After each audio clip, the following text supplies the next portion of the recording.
This is Sway. Sway. Sway. Sway. In the morning. In the morning. In the morning. Shake your body. Wake your fuck ass up. That crust out your eyes. And we work too hard. We come too far to let it go. Yo, that's just small work for him. His career is still in the beginning stages, if you ask me, Heather B. Talk about it, We though. haven't even seen his greatness. It's hard to measure greatness when you're dealing with somebody who's from the soil, Heather B. Uh-oh. Somebody who's from the land, Heather B. I wonder which land this is. Town business, Heather B. We got the one and only Dame Dolla. Damian Lillard is here. Damian Lillard is here. Give it up for Damian Lillard. He defied the odds. I remember this. We talked about this when he put out the project, the letter O. And everybody got, what is he doing? Right. Why is he doing this? And he said, I got this. I faced so much adversity to this point. Why can't I be everything that I want to be at the same time? Nothing's going to lack. Nothing's going to suffer. And he showed you that. That's why I played that clip of him scoring 59 points. Damn. Him being an artist had nothing to do with him being a professional athlete. Facts. And now they're all trying to do it now. Give it up for Dame Dolla.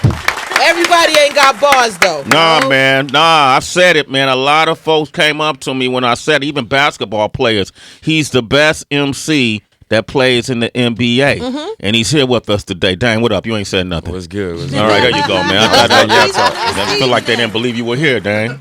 She was ad-libbing and you was going in. You saw us? Waiting for my turn. You saw that, right? It was like a 1-2 Run DMC right there, right? Exactly. Dame, how many NBA players have approached you since you've been shining as an MC and act like they want to battle you? Like anybody in particular?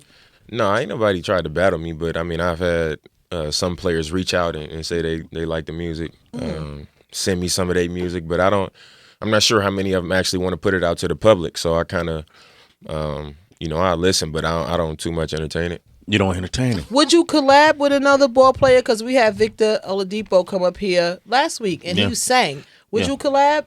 Yeah, I would for sure. Like I said, I just don't know how many of them is serious about it. And I'm at the point where I'm not just doing music as an athlete. I want to be considered an artist. So I don't want it to be like, oh, well, all the basketball players getting together to do music. That'd be kind of corny too, Yeah, right? it's kind of corny. Yeah. I wouldn't do it unless they was like serious about being an artist. Wow. So when you say you're serious about an artist in the off season, how much of your time do you dedicate to your music?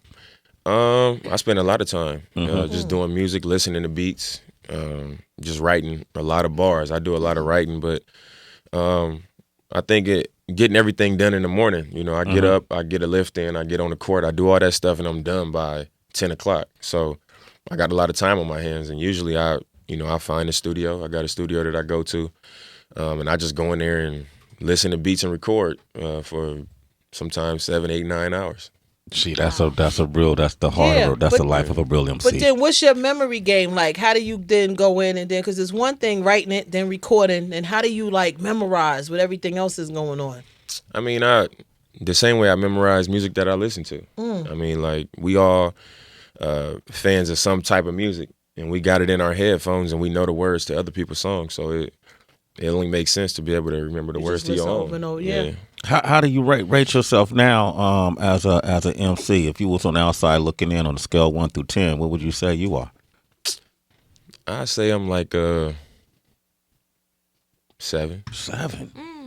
Wow, 7. Above average. Above average. A lot of being room for humble, growth. and being humble. Some humility There's to room it. for growth. Yeah. There's room for I growth. say 7 because I know the first album I did it in a week. This one I spent 10 days like from scratch doing it. But I just know that if I had more time, if I was able to sit around and just really focus on a project and put more of my mind and my heart into it, if I didn't have other endorsements and engagements, I know I could come up with something better than what I have. So, I mean, I can't say, it's a 9 when I know I could do better. You got room for improvement. Rob Markman from Genius, Rob, they posted your freestyle up once you came on the show before. Took your cue. He was a person who's been known as a journalist and decided to do his own project, Right to Dream. I heard about that. You heard about that. You haven't heard it yet, though, huh? I haven't heard the music, but I heard about him doing that. Yeah, and now, see, you done opened the floodgate for people to be, multifaceted. Not everybody, though. But not everybody's supposed to do honest. it. You can still try it. Nah.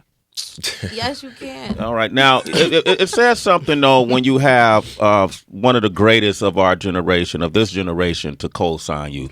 Someone like Lil Wayne, man. Congratulations. You got Lil Wayne. He was supposed to be on the first album, correct? He was on the first album. He was on the first album.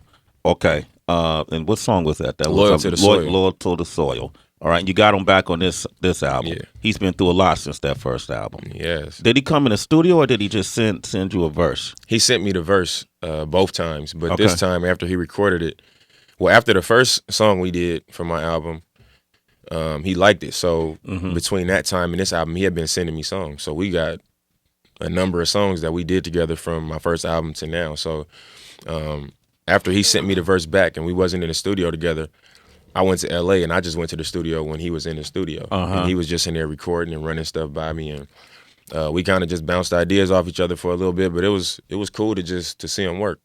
Did you kind of feel like you were the shit at that moment that you got to bounce ideas with Lil Wayne right there? Did you feel like, yo, I'm bouncing ideas with Lil Wayne? I kind of felt like I arrived as an artist. Yeah. He kind of, like, they played a beat and we was both sitting in the back of the room and he turned his back to the booth and I was looking this way and he just started like saying a hook that he had in his head, like an idea in my ear as the beat was playing, and I was like, Lil Wayne actually like sharing an idea with me right now. Like, I was kind of moved by that. Yeah? Yeah, it was crazy. Well, let's play the song, man. It's called Run It Up.